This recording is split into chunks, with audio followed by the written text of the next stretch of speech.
It usually begins so quietly that even the child doesn't realize something is shifting inside them. There's no dramatic warning, no sudden collapse, just a moment where the world becomes heavier than a child's shoulders should ever carry. Maybe you were 7, maybe younger. You're standing in a room with a parent whose life is unraveling in ways you don't understand. One day, it's rage exploding over nothing. Another day, it's a silence so thick you can feel it in your chest.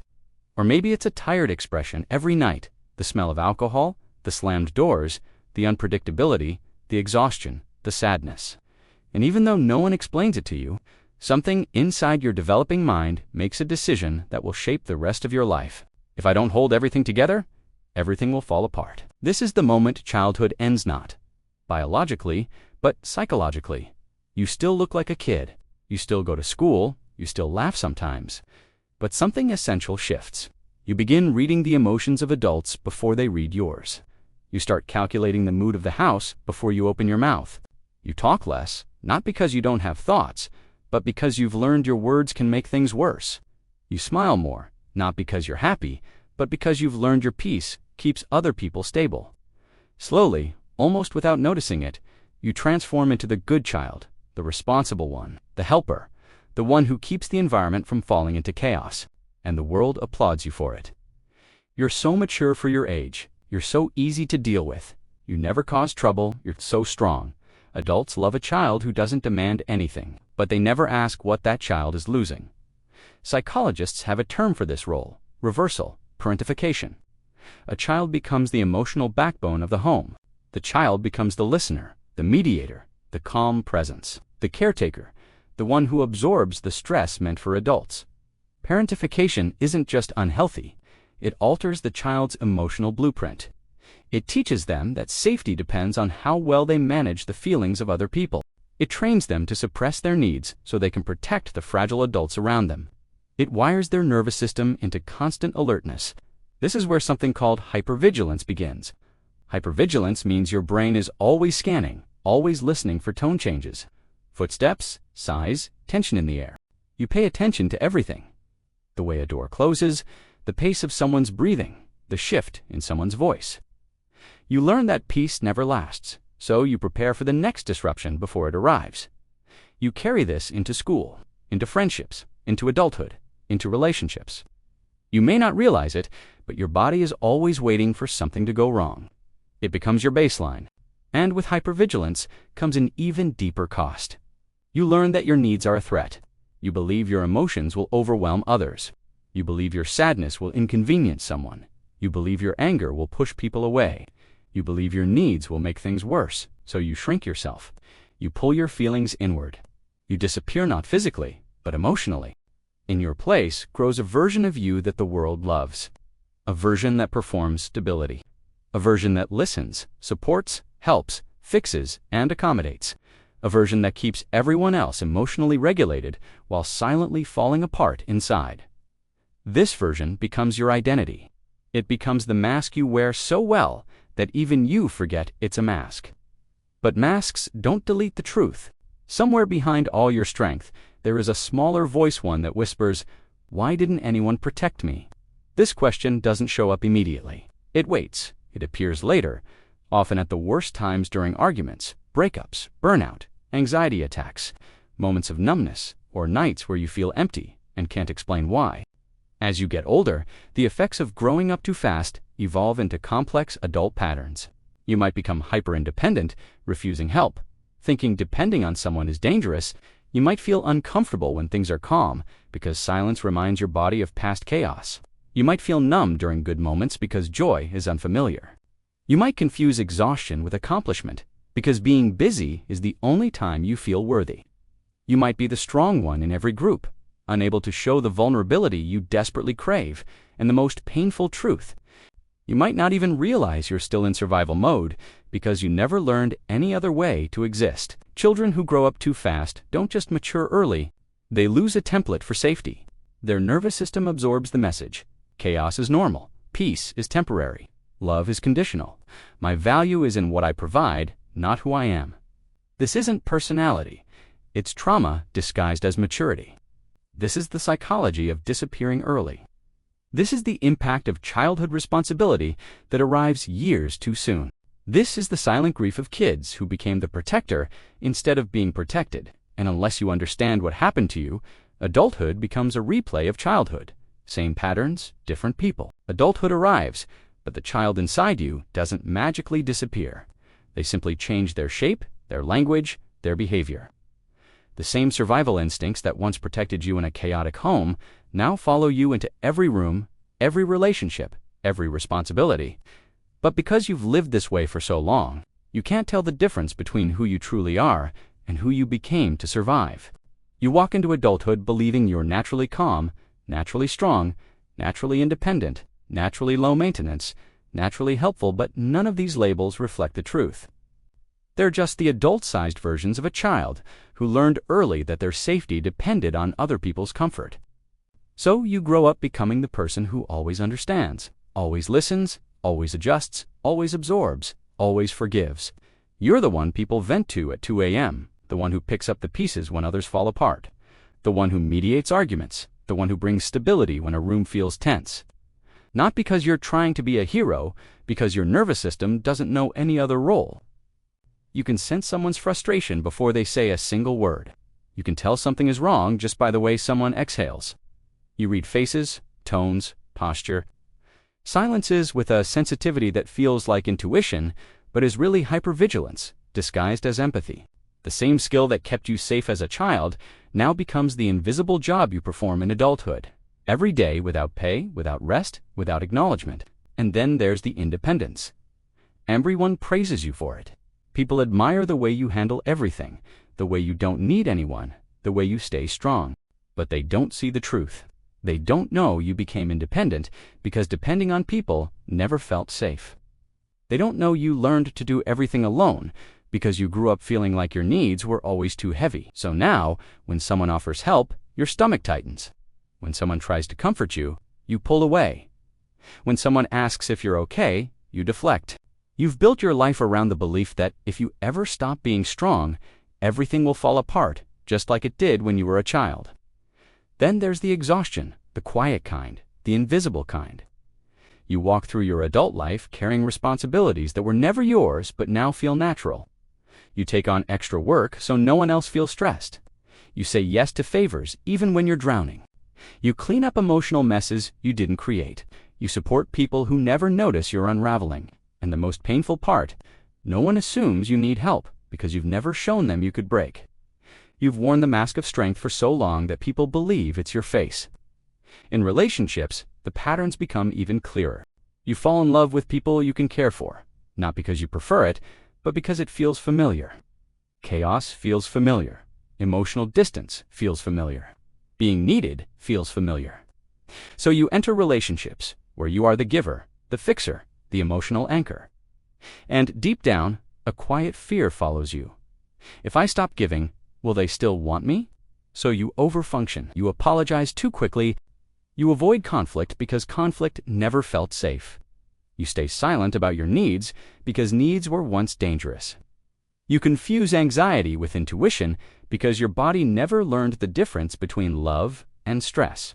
You brace yourself constantly, waiting for disappointment, because love in your childhood always had sharp edges. You don't rest easily either. Stillness feels wrong. Relaxation feels suspicious. If a day goes smoothly, you wait for something to go wrong. If someone is kind to you, you wonder what they really want. If someone compliments you, you feel a strange discomfort, as if accepting softness will expose something fragile inside you.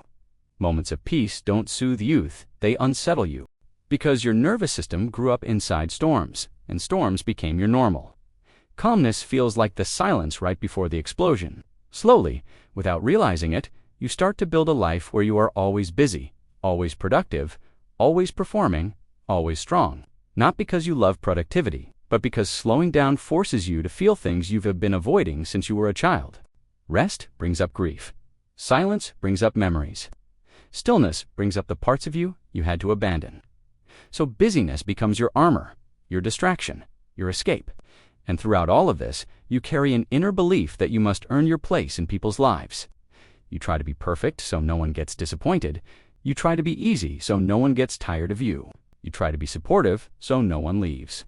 You carry a deep, quiet fear that being yourself, your real, unfiltered emotional self, will make people walk away. So you shrink, you soften your voice, you hide your feelings, you dismiss your needs. You act strong even when your heart aches for someone to finally notice that you're tired of being the strong one.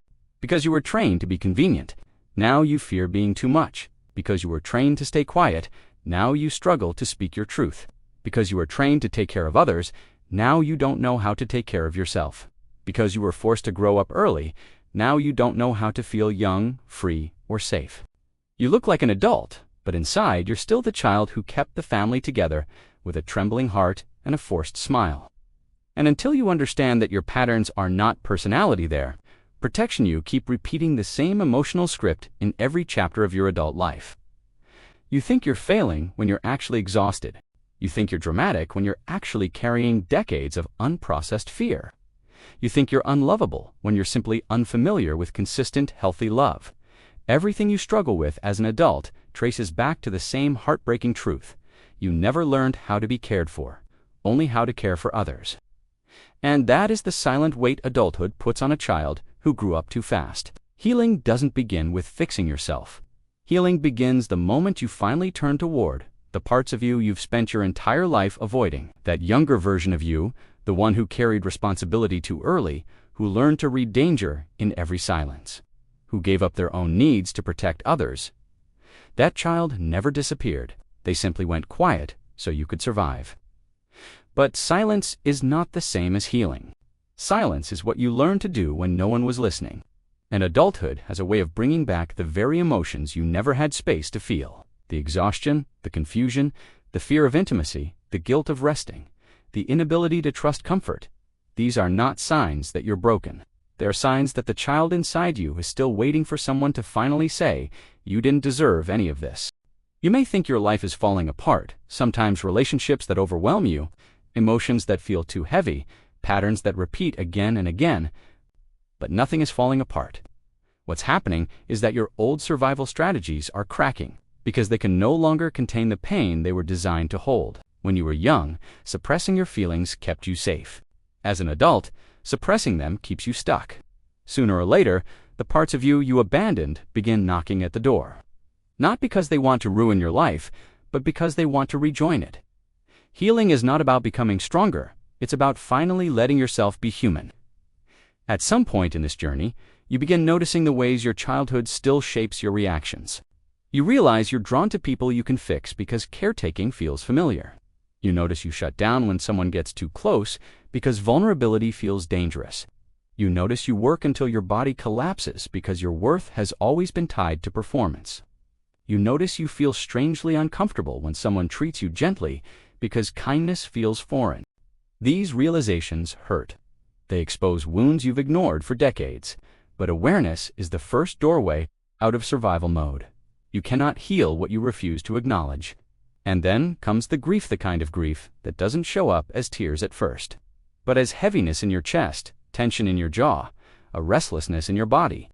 This grief belongs to the younger you, the one who missed out on safety, on play, on comfort, on innocence, the one who had to grow up while other children were learning how to feel. When you finally allow yourself to confront this grief, it can feel overwhelming, even unbearable. But grief is not a sign that you're breaking down. It's a sign that you've stopped abandoning yourself. It's the beginning of reparenting, the process of giving yourself now what you were denied then. Reparenting is not a simple process. It requires you to become the adult that child inside you always needed. It requires you to speak to yourself with the tenderness you never received. It requires learning to say, "No, I matter too." It requires sitting with the emotions you used to run from loneliness. Anger, fear, sadness, and letting them exist without judgment. It requires allowing yourself to rest without guilt, to express without apologizing, to need without shame. It means asking, "What do I feel?" before asking, "What do others expect from me?" For someone who grew up too fast, this kind of self-care feels uncomfortable at first. But discomfort is not danger. Discomfort is growth.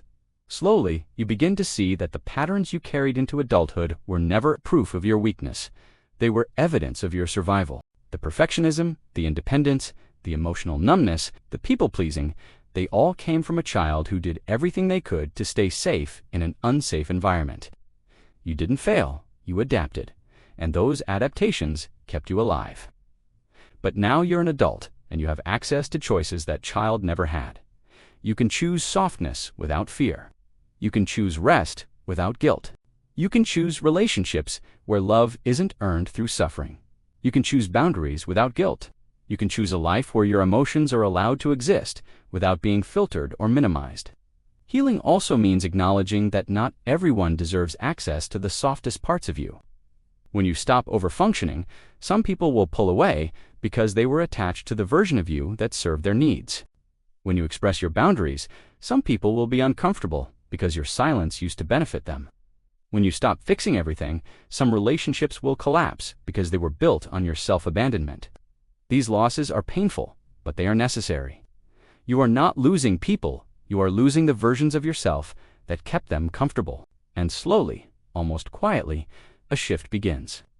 You start to feel moments of calm that don't scare you. You start to enjoy rest without earning it first. You start to trust kindness without waiting for it to turn into disappointment. You start to allow yourself to cry without feeling ashamed. You start to feel emotions in real time instead of years later. You begin to choose connections where you are seen, not just needed. You begin to value yourself not for how well you perform, but simply for existing. These moments may be small at first, but they accumulate, and over time, they become a new normal. Contrary to what your childhood taught you, you do not have to hold the world together to be loved. You do not have to be perfect to be worthy. You do not have to stay silent to be safe. You do not have to carry everyone else's emotions to deserve peace. Healing is not about becoming a different person. It's about becoming the person you never had the chance to be. The child who didn't get to rest finally learns what rest feels like. The child who didn't get to be vulnerable finally learns what safety feels like. The child who had to be strong finally learns that strength was never meant to be their only identity. If you grew up too fast, here is the truth you were never told. You no longer have to earn your place in the world. You no longer have to prove your worth through suffering. You no longer have to perform strength to be accepted. You no longer have to hide your pain to be loved. You may not have had a childhood in the way you deserved, but you still have a future, and this time you get to enter it as your true self, not the version you became to survive. And maybe for the first time, you aren't growing up out of fear, but out of freedom.